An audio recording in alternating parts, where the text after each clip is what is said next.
Et salut les tennis et bienvenue dans cette nouvelle vidéo. Après la vidéo précédente où on a fait une pause un peu en termes de chronologie sur l'histoire du matériel, aujourd'hui on reprend là où on en était et on arrive en 1986 avec vraiment le matériel qui a explosé et on arrive avec des grands champions qui frappent super fort. Et oui, on parle des Becker, mais aussi les champions de l'ère moderne, les Agassi, les Sampras, Steffi Graf, Monica Seles, que des joueurs de légende qui peuvent se faire plaisir avec un matériel de dingue. Et il n'y a pas que le matériel, c'est l'hyper-professionnalisation.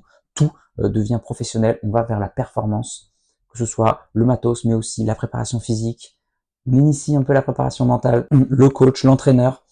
Bref, tout y passe pour vraiment être des champions. Bon, ce sont que les frémisses, hein. Quand on regarde Agassi, on va se poser des questions. Allez, c'est parti pour la vidéo. Pardon, juste avant de lancer la vidéo, s'il vous plaît, cliquez sur j'aime si cette vidéo vous intéresse. C'est le moment là, vous prenez pause, vous cliquez sur j'aime, vous partagez la vidéo avec vos amis, s'il vous plaît, vous mettez partager, vous l'envoyez, et puis vous pouvez remettre play. C'est fait? Merci.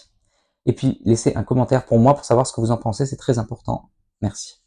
Allez, moi je vous dis à demain, n'oubliez pas, allez jouer au tennis, refaites cette période légendaire de l'hyper-professionnalisation qui a permis d'arriver là où on en est aujourd'hui et qui a permis l'émergence d'un certain Big Three.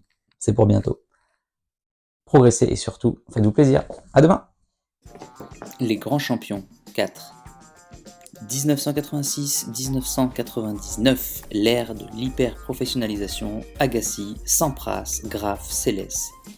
Le tennis entre dans une nouvelle dimension. Ce n'est plus seulement un sport, ce n'est plus seulement un spectacle. C'est devenu un business mondial, une machine parfaitement huilée où la victoire exige autant de travail en dehors du court que dessus. L'arrivée des pros derrière les pros. Pendant ces années-là, on ne parle plus juste de talent naturel. Derrière chaque joueur, il y a désormais un préparateur physique, un coach technique, parfois un préparateur mental, un nutritionniste et parfois même un agent marketing. Le tennis devient hyper professionnel, tout est étudié, la récupération, la vitesse, la précision. Chaque geste compte, chaque détail est optimisé. André Agassi, le rockstar du tennis. Imagine un jeune américain à la chevelure flamboyante, portant ses bandeaux, ses shorts flashy. André Agassi entre sur les courts comme une tornade. Il est explosif, imprévisible, charismatique. Ses coups puissants, ses retours foudroyants, son jeu de fond de court révolutionne l'attaque. Mais Agassi n'est pas seulement un joueur, c'est un phénomène culturel. Cheveux longs, attitude rebelle, publicité omniprésente. Il transforme l'image du tennis pour toute une génération. Pete Sampras, la perfection à l'américaine. Face à lui, un autre titan, Pete Sampras, le roi du service volé, froid, méthodique, clinique. Chaque coup est calculé, précis, mortel. Sa constance et sa domination font de lui le joueur le plus redouté sur gazon et dur.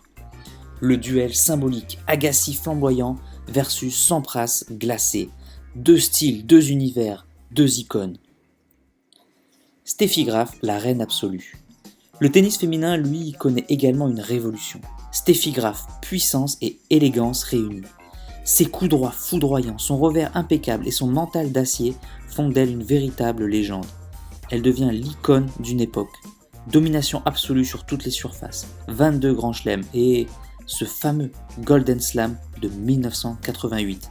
Victoire en simple dans les 4 tournois majeurs, plus médaille d'or olympique la même année. Monica Seles, le choc générationnel. Puis surgit Monica Seles. La jeune Yougoslave bouleverse tout.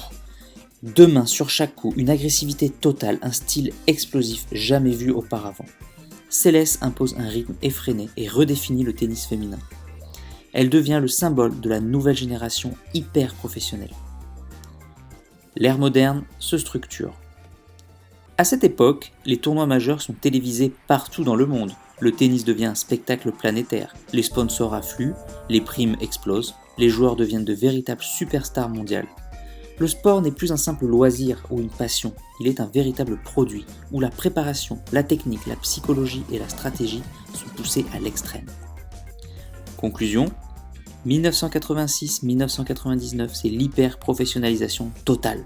Chaque joueur est un athlète complet, chaque match est un combat de titans, chaque victoire un exploit de préparation et de talent. Le tennis devient plus rapide, plus spectaculaire, plus exigeant que jamais. Et en sortant de cette période, le 21e siècle s'annonce déjà avec ses stars modernes, prêtes à écrire une nouvelle page légendaire du tennis. Si tu es encore là, c'est que soit tu es très motivé, et dans ce cas-là je te félicite, soit que tu aimes ce que je fais. Dans tous les cas, s'il te plaît, laisse un commentaire pour donner ton opinion et soutiens mon travail, soit en partageant les vidéos, c'est important pour l'algorithme, soit en allant sur Tipeee. Tu peux aller encore plus loin en t'abonnant à ma newsletter où je te donnerai plein de conseils. Rien de plus facile, clique sur le lien dans la description. À bientôt.